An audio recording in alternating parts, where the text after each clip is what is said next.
Movement with our host, Dr. Jack Rocco. Dr. Jack, I know it's so interesting the kind of guests you bring on, but this one's close to your heart, isn't he? Oh, absolutely. I've known Stephen probably, I don't know, coming up on 7 years or so. Stephen Jarrell is my son's club team coach. He and his brother, Ebed, Jarrell, also they have a club here in Rhode Island, which has become, if it's not the number one club in Rhode Island, it's certainly well recognized within the state as well as throughout New England. You can't go to a tournament anywhere in this state, in this region, through Pennsylvania, New York, without seeing some Iron Faith members. So welcome to the Ultimate Men's Movement, Stephen. I'm glad to have you here. Glad to be here. Thank you for having me. Yeah, I specifically thought of you because, as I told you, I highly respect the program you guys have. I respect the mentorship you provide to my son and his teammates. But it's amazing to me, like in a time, we address a lot of issues here that men struggle with. Men's mental health, you can't be a toxic man. They're allowed to have two emotions. You can't cry as a man. You can't be too sensitive. But then if you're overly aggressive, then you're toxic. So you got to stay in this middle ground of show no emotion, just keep taking the slaps across the face. Don't get angry, don't get sad. And I think men struggle with maintaining that perfection. And I think also young men especially have to be highly confused. How do I behave? Especially you get them into a combat sport, and that's a great opportunity to break out the aggression and get it out of your system. But I extremely rarely do you ever see anyone go into an outburst. Someone may lose and they'll throw their headpiece, their headgear, yep, which is about the worst thing on whole, about one of the worst things you ever see. And in the community, even something like that is so highly looked down upon. It's very unfair. So these boys, these young men that you train, they maintain their composure. They maintain their discipline in a combat sport. And it's great to see. And I think it's something that really you're a great role model, and it's a great activity for men. So I wanted to have you on to talk about how you do it, how you balance that aggression and gentlemanness. Yeah, that's quite a bit. I think, gotcha. Yeah, with wrestling especially, it's very difficult because it's you and one person. You're out there, and more or less, it's a battle of willpower, and pretty much the matches decide on who's put more work in leading up to it. And when you lose, there's no one to blame. Yeah, there's going to be bad refs. There's going to be certain situations, but there's not another team. You can't blame a teammate for losing. And it's a very emotional sport. I see if you go to any wrestling tournament anywhere in the country, you'll see more boys crying at that than you've ever seen in your entire life. Yeah. Losing a match that they thought they were going to win. And I think as you wrestle more, you get a better perspective on the winning and losing isn't the end all be all. It's really about who you become from the wrestling and how you overcome some of these losses and being humble when you win. It is not an easy sport. And as a coach, what I'm looking for is intensity from my guys and aggression, but being respectful at the same time and being humble when you win. There's a lot of things to learn from it, but it's a very difficult sport. And in my opinion, I think every single kid should wrestle for a couple of years minimum. I would say till they finish high school, but that's my opinion. I would agree. And James has been doing it since he was 6 years old. And what a transition he's made in the process. But I remember getting out of the car for his first match, and he already has his little singlet on. And I'm nervous. I'm more nervous than he is. He's clueless to the whole thing. When I get out of the car and I've got my arm around him like, bud, I just want to tell you, win or lose, I'm the proudest father out here. And I always tell the story that, and I've said that ever since, but he wins his first match and I was the one in his corner, tears going down my eyes. You're like, bud, I love you, man. He won his first match, 6 years old. I was a slobbering mess. But I think it was his 8th grade year. The thing that really impressed me was, and I was wrong about that, win or lose, I'm the proudest father, because his 8th grade year, he ended up having I think he was undefeated this eighth grade season. He gets into the final. He already won one of the pathways. There's USA Wrestling, and then there's the school wrestling. And I think he already won the state championship in the USA Wrestling. And he gets into the school, and he gets pinned in the second period. Kid got an underhook on him and pinned him down. And of course, you're crushed. He gets up, he walks to the middle, takes his anklet off. Other kid's hand is raised. James goes to the other coach, shakes his hand, goes to his own coach and says, now I know what I have to work on for next year. He maintained his composure. And I say I'm wrong because him losing the way he lost, I was prouder of him than I would have been had he won the second title. So it's maintaining that, composure and keeping things in control while you're also going through such an emotional event. Just on man. It's impressive. Yeah, and on top of it too, with the wrestling, it's the losing physically hurts. There's the emotional side of it, which I think is more painful, but there's the losing side where it's like you got beat up in the match. You got held in positions that were painful to get out of. Maybe you couldn't get out of them. So on top of the just losing, it's also the physical pain of it as well. And I had a similar situation when I was in 7th grade. I went and won the school states. And then I went to a random tournament after. I didn't really know about USA Wrestling. I was on the newer side. And I wrestled this kid who just beat the crap out of me. I couldn't score a single point. And here I am, like 2 weeks before I won states. I think I'm on top of the world. I go to this random tournament down the street, and it was like this underground wrestling team, and they just whooped me. And I remember going to my coaches after and being like, how is that even possible? I just won states. And the next day we showed up to that club. We're like, all right, we got to train here. And that was my father-in-law's club, Mayo Quanchi. Oh, wow. I married his daughter. Yeah. That's great. Wow. And that's such an interesting story that happened to you, but you saw such an importance that just because you won states didn't mean you're the best wrestler out there. Yeah, it was the best that day on this tiny little pool. When I got started into wrestling, you don't really realize how small Rhode Island wrestling was, especially at the time. It's much bigger now. I won states and I thought, that was the end all be all. But it's like, there's many more layers above that, New England level, national level, that I had no clue about. And never mind that, there was a kid in that town that could beat me, but he just didn't compete at the school states. Yeah. Now tell us about your club. We've gone into some general, but your club, you've made a significant name for yourself, as I mentioned in the intro, for yourself and your club. And both you and Ebed are icons of Rhode Island wrestling right now. So tell us about your club, when it started, how it began, and how you ended up getting where you are right now. Yeah. So I opened up in 2019, about 2 months before COVID. And I was running practices out of Johnson and Wales. I was just renting the space by the hour. I had 1 or 2 students, and I was trying to recruit people in. And I was fresh off of taking second in the country for Division III. So when I opened the club, I thought all these people are going to pour in. It's going to be this easy thing. Everyone's going to want to come train for me. And it was the complete opposite. I announced I'm starting the club. I'm excited about it. And for 3 weeks straight, I had almost nobody. And I remember writing in my journal, I was keeping track of how many people at practice. And I went and looked back at it. It was like 2 people, 1 person, 4 people, 0, 0, 0. And I was like, all right, this is a problem. So I started reaching out to the middle schools. It was LaSalle and a few other ones. And I was like, hey, come to my club practice. I'll run these guys through a practice. When they would come in, I would record to make it look like I had some guys. I'm like, all right, I got some people. And I used that to pull some more people in.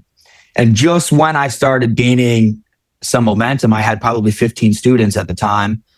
COVID hits, I get an email and we're shut down. So from there, it was about 8 months before we reopened. And it was just me. So I opened originally just me. And then when we reopened, it was me and my brother, Ebed. So he was finishing he finished college. He moved back for the time being. And we started saying, okay, like we got to get this club up and running. And so I started looking at spaces in the area. I find a space that was 11,000 square feet, which is a massive space. I had no clue what I was doing. And I go to look at the space. I'm like, yeah, the space is nice, but there's no chance we're ever, like, we can't occupy that much space. That's insane. What do we need? 2,000 square feet. And the landlord was like, hey, maybe we can work something out. We'll give you a couple months free and then kick you up into full rent. And I was like, all right, let's do it. And my approach in this was, what's the worst that happens? I go out of business, I go bankrupt. I'm like, I own nothing. I don't have a house. I have a car that's worth $2,000. I have nothing to lose. I live with my parents. So for me, looking at this was like, I have absolutely nothing to lose. What's the worst that happens? And so we pulled the trigger on that and kicked it up to the point where it was stable. We split the space and rented the other half out to somebody. And we rolled that up to about where it is now at 125 students. And then we opened up the second location in Bristol. And really how we came upon the second location was there was a club that was I won't say going out of business. The head coach had gotten a position in a college, so he was going to shut it down. And so I had reached out to him and was talking some about possibly taking over or keeping his guys there. That ended up falling through. And my brother Ebed said, if we did open a second location, is that truly the space? Is that where the town we'd want to be in? Is that the best location for us? And we decided no, wasn't really a location we liked very much. And he ended up he found like 3 spaces in Bristol. And we ended up pulling the trigger within about 2 weeks on the second location. Yeah, and they've grown tremendously. I remember your first one up in Warwick on the second floor up there, and there's a bunch of like chairs just scattered around the side and mat in the middle. Pretty unorganized. But now you've got your name, your logo all over the place. There's hitting bags. Your wife runs jiu-jitsu classes out of there as well, too, right? Is it jiu-jitsu? Yes. Or am I getting she was running. So at one point she was running judo classes. Judo. Ebed and I were running wrestling, and then we also had jiu-jitsu all in the same gym. And we made the decision to stop the judo and jiu-jitsu and just focus on the wrestling because it's very hard to do one thing. It's really hard to do anything. Never mind running 3 separate programs in the same gym where all 3 programs need the same time slots. And so you're sacrificing one program for the other. And we decided it made a little more sense to strictly focus on the wrestling. And in the short term, those next couple of months, we lost probably 40 members. We had a lot of members in jiu-jitsu. The jiu-jitsu coach opened up his own gym and we passed everyone off to him and he's doing well now. But in the long term, it's allowed us to have a singular focus and be like, what is our goal? What are we good at? And it's like, we know how to teach people how to wrestle. And that's what we do. And it just made it so like we do one thing and we do one thing the best we can. Anything else that's not that is a distraction and we don't even consider it. Yeah. And I think that's important, especially till you scale to a certain point. Then when you scale and you have to have other facilities or wherever, then you go to something else. But if this is where everything else is, one thing's losing its focus for something else, you got to stay focused. Yeah, exactly. And for me, it's like, I tell the kids that really want to get good at wrestling, you've got to make sacrifices. And the sacrifices to me are not, hey, give up video games or stop staying up late, because that's probably just stuff people should do. It's more, you have 2 good opportunities. You could be a good football player, you could be a good wrestler, or maybe a soccer player, but you only have enough time to really get good at one of them. Especially if you're starting later if you're starting in high school, you really don't have that much time. If you've been playing 2 sports since you're 6 years old, you could get very good at both. But to me, a sacrifice is you have 2 good options and you have to go all in on one. And to me, that's the sacrifice that's hard, not giving up video games or going to bed on time. And it's a full-time job for you, including weekends. You do a lot of travel. Yep. You sent me some stats, which I thought that I'd met you earlier. I said, what did I say? 7-8 years, but you're right. It was like post 2000, 2020. Yep. Post COVID when we started. So you say currently, these are the stats you sent me. You got 2 clubs one in Bristol, one in Warwick. You got 221 active members. But you say there's been over 750 students that have gone through your program. And a lot of them my son is coaching for you too. So you've got it was great to see Coach James, you're the little kids. And he's got he's got his little groupies that are sitting next to him every time at the matches and stuff. So that's another thing that really raises his ego, his identity. But talk about how many guys you've sent to states, how many guys you've sent to nationals, because you're doing this year round. And like I said, in a short period of time, you've really had a tremendous impact in Rhode Island, but also nationally. Yeah. So we've had about 750 people come through our program, a lot of which have graduated. Some have started and stopped, whether they quit wrestling or a lot of times when someone stops wrestling, it's usually for something else. Very rarely does a kid stop wrestling and then go home and do nothing. And in the instances that they do, that's always a really bad decision. But there are a lot of people who say, hey, maybe I like this other sport more and I'm going to focus on that. And then a lot of people right now, some people now are on break during high school season because they just can't make both practices. And that's only since we started tracking. Maybe it's closer to 1,000, but that's how many people have been through since we started tracking. In terms of how many guys go to states and place and the national stuff, it's a little harder to keep track of. I would say at the high school level, since we've started, we've had 1 or 2 state champs each year-ish. Last year, we didn't have anybody win. We had a lot of guys who were close, but this year we're in a spot where I think we have 8 that have the potential. There's more that have the potential, but I think there's 8 guys on paper that are in a very good spot to win states for high school. And then another 40 that will probably place, if not more. And then at the youth level and the middle school and youth level, that's where we're really starting to ramp up. Last year was the first year we won states for youth, and we won every single age group. So we won 15U, 12U, 10U, 8U. The year before that, we didn't win anything. And this year, I think our team is even better than last year. So we'll see how it plays out, but I think our guys will compete well. And then we'll have New England's and then nationals. And for nationals, there's 2 events we go to as a team. We have individual nationals in Virginia Beach, and then we have national duels. And so for national duels, I think this year we might take 90 kids. So we'll have 3 high school teams, 1 middle school team, and probably 2 youth. Wow. Yeah. Is this, because I'm familiar with the basketball side of you, when Dr. Jack talks club, is it AAU or they don't call it that in wrestling? Yeah, pretty much. It's pretty much that. So you have your school leagues and then you have your club leagues. And for Rhode Island, at least, most of the high schools and middle schools have a wrestling team. So they'll compete with their school team, and then they'll train in addition with us, and then they'll compete with us as well. And the school season for high school, middle school is 2 to 3 months. So it's not very long. So they'll compete there. And then once that finishes, they'll compete with us. And we have some students who wrestle 5 or 6 days a week with their school, compete twice a week, and then wrestle another 3 or 4 times a week with us on top of that. So they're doing double sessions a couple times a week.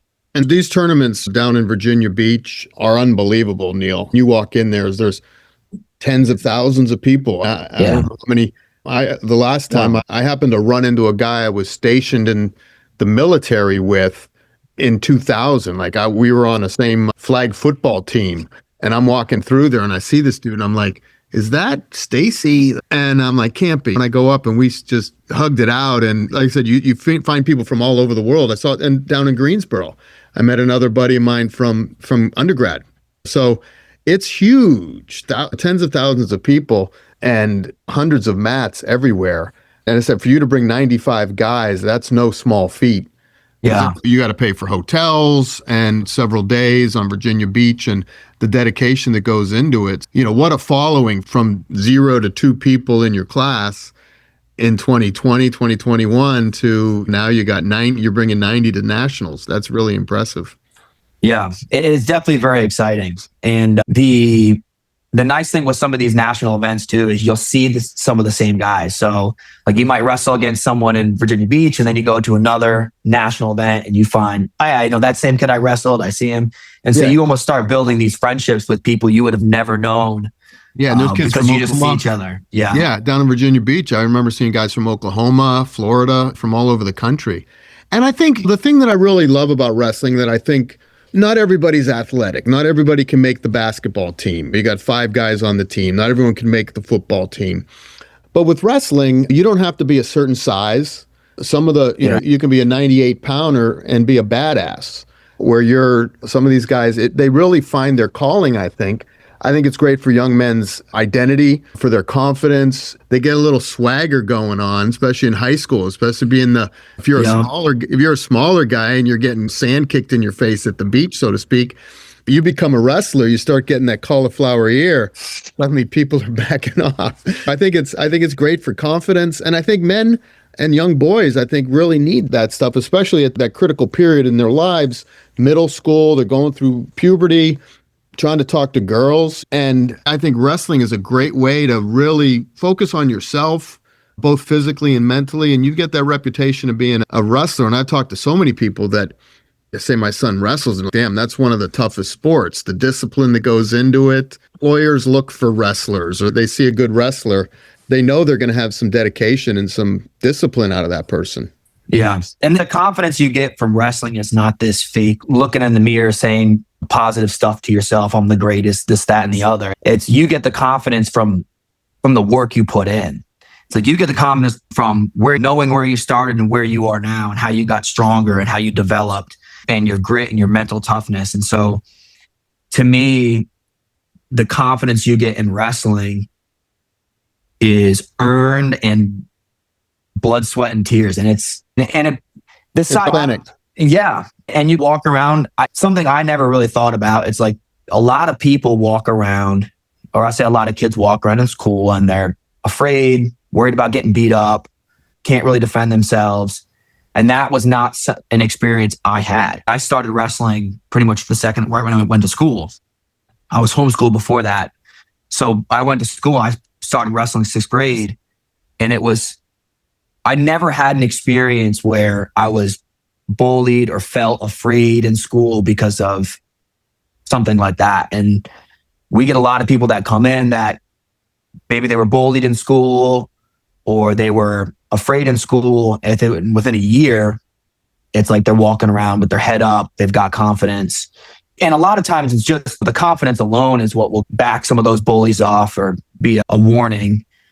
But you get that confidence from the work you put in. They're doing it. Yeah. I mean, a lot of kids are doing it 3-4 days a week. So, how many times are you going to get in a fight in high school? But when you're in a fight every day after school, that's a controlled fight, it becomes no big deal for you. So you get into a situation, you're like, all right, I can handle this. Yeah.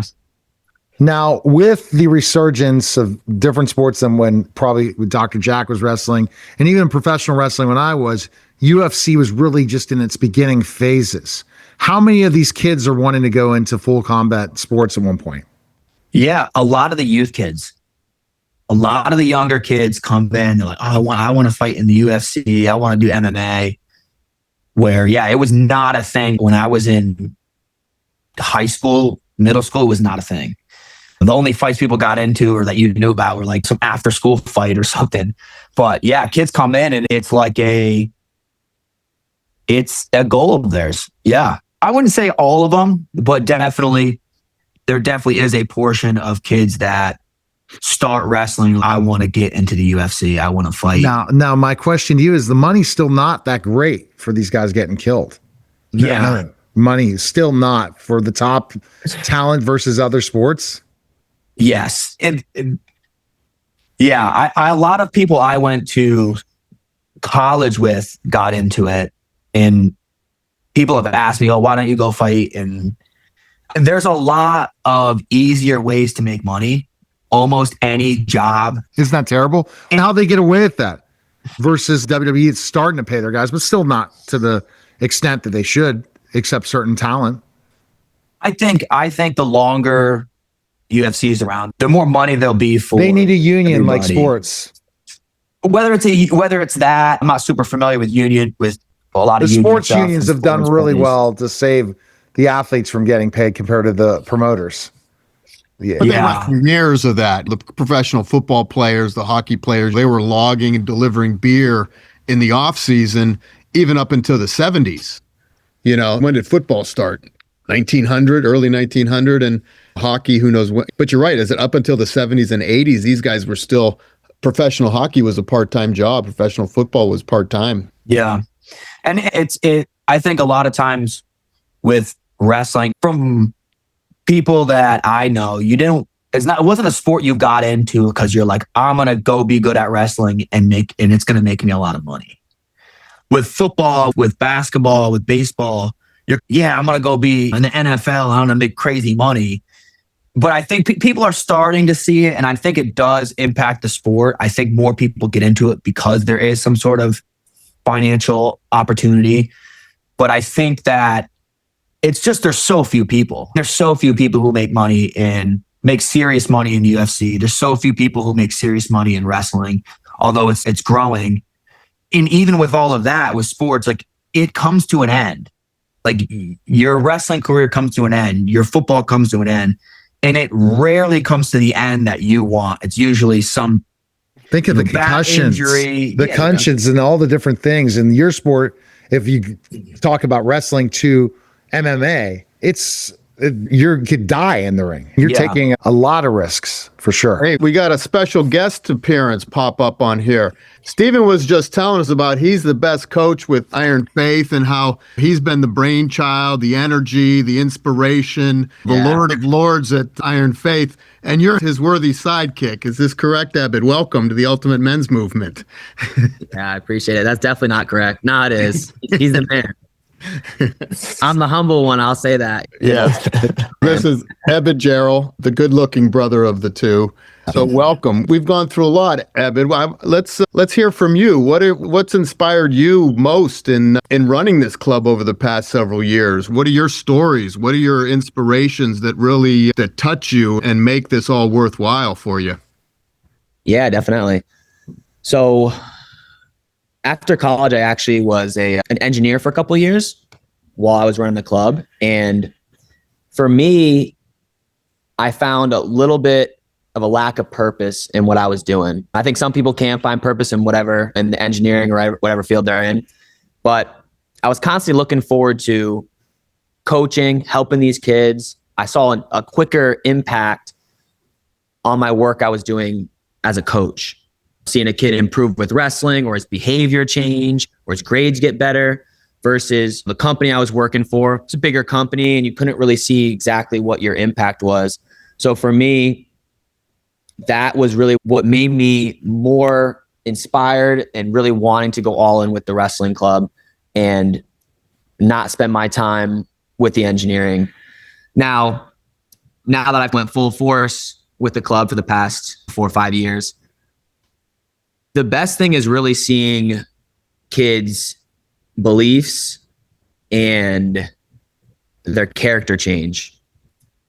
And also, I also wanted to highlight, because we've been going for a little while here, but the online institute, the online training, the Instagram, like you guys have hit Meta up, you've hit Facebook, really made a huge impact online. And I had a couple experiences where I don't know who it was, and they quickly knew when I said my son wrestled for Iron Faith. They're like, yeah, I follow that guy. And I think the person I was talking to was like in Phoenix or something. So tell us a little bit about that, like how you've managed to trade this to switch this from second floor in a little old warehouse to now you're a national online presence.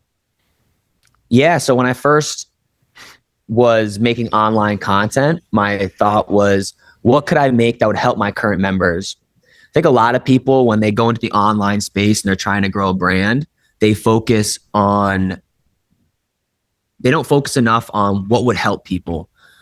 They focus on, maybe they're trying to grow as a brand, but they're trying to gatekeep stuff. Oh, I can't share that information. I got to keep that behind a paywall. I got to have people pay for that stuff. But the more information that I could give out that actually helps people, the bigger the brand grows. Especially when you're just starting out. How is anybody going to trust you, want to buy from you, if you don't help them first? People think, oh, I should get paid first before I help you out. In the online space, in order to build credibility, you actually have to give everything away for free.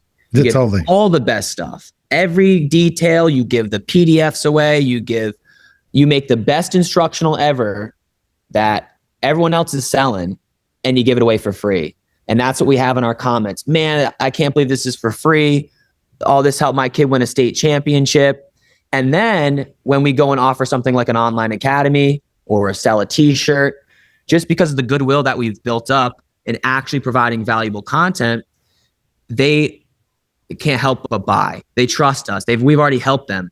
Versus the other way where you're like, you've just asking for people to buy from you and buy this instructional and, oh, here's a little piece of it, but you got to buy the whole thing over here.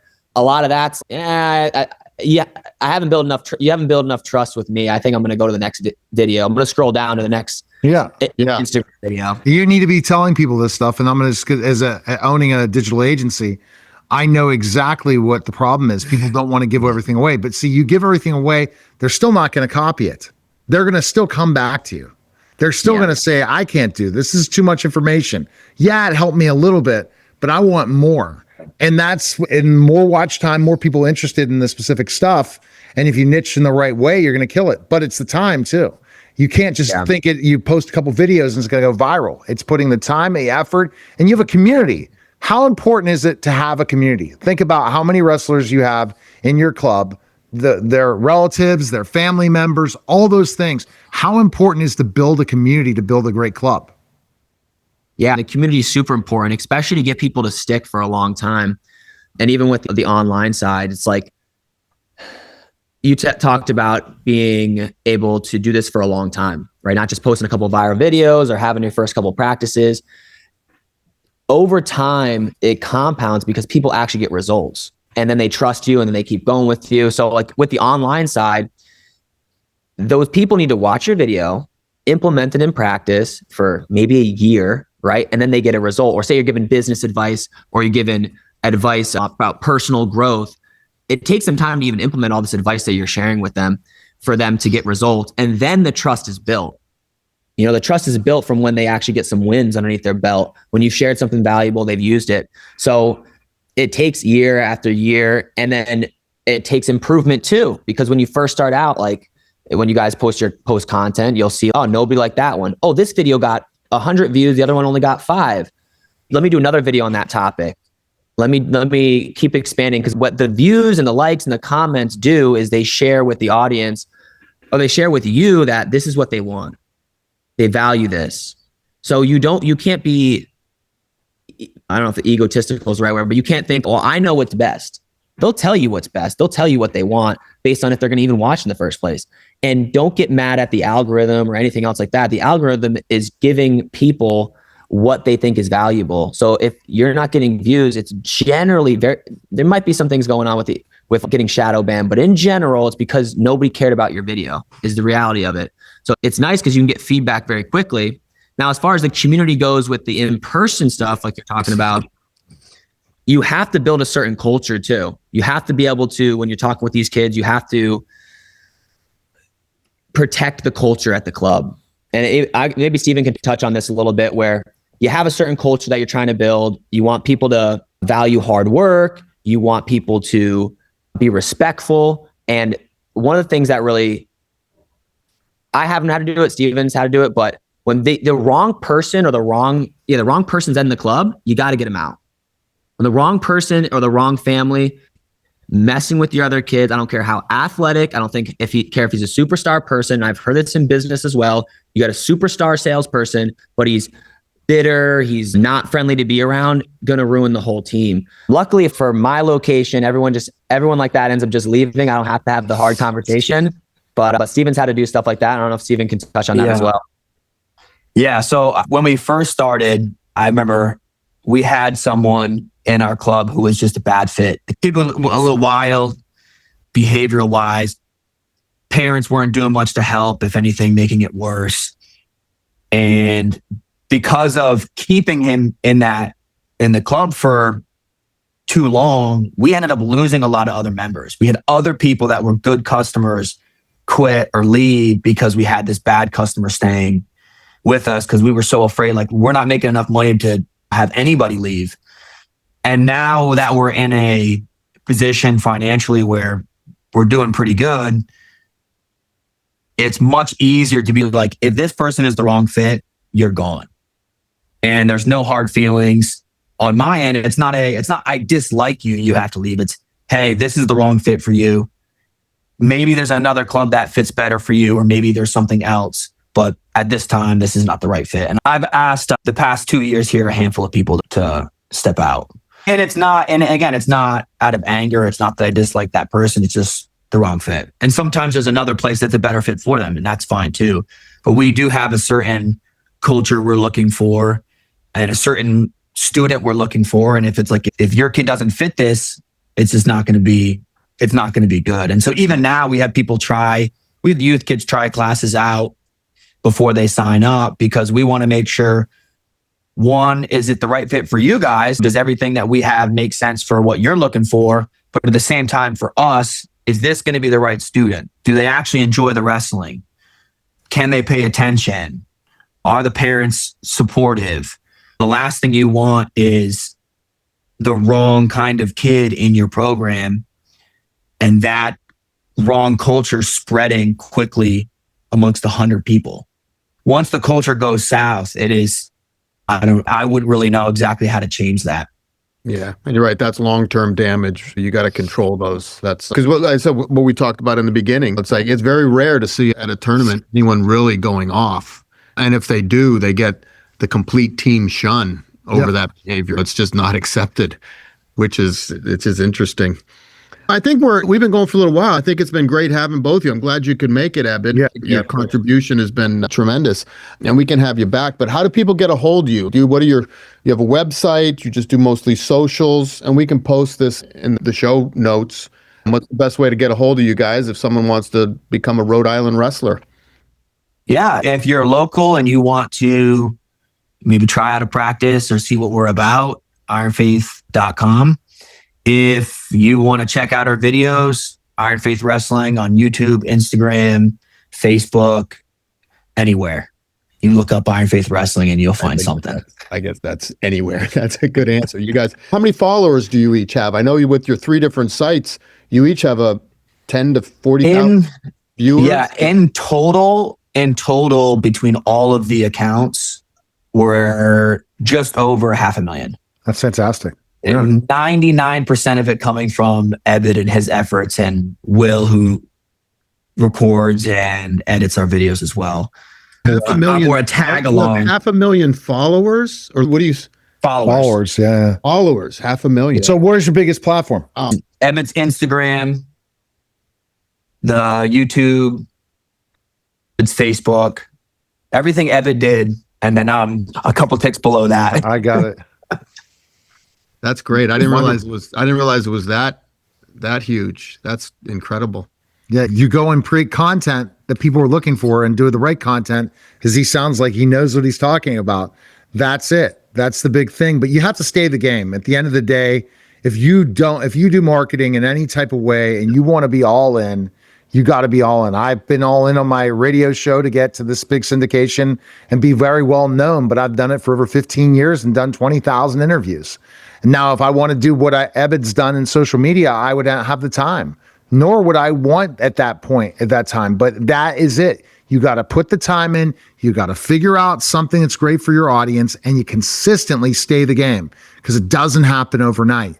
And when people say it happens overnight, it's either time or money. You spend ad dollars or you spend time. There's two options to get to that level and still do it right and provide value. Because if you don't provide value, it's going to die flat out. Boom, you're done. It's going to not do anything. And that's the key thing, guys. Interesting. You guys how much have you been monetizing your YouTube channel? You have to tell me off air, because I have another streaming network potentially for you guys if you're looking to create content and more revenue generating opportunities. Because I work with a streaming network that's TV streaming that Jack's show is going to go on and stuff like that we're trying to become the next podcast Netflix. What podcasts are launching in Netflix, we're taking that opportunity because YouTube doesn't monetize right. And we're trying to provide it for creators and opportunities. So there you go. So best place to go for Jack is very simple, right? The Ultimate Men's Movement. I have to build that website for you. TheUltimateMen'sClinic.com, and make sure you follow in your New Bedford, Massachusetts. But online, you could contact Dr. Jack anywhere. Appreciate it, guys. Thanks again. Thank you for having us. That was the special simulcast of the Neil Haley Show and the Ultimate Men's Movement, guys. Take care.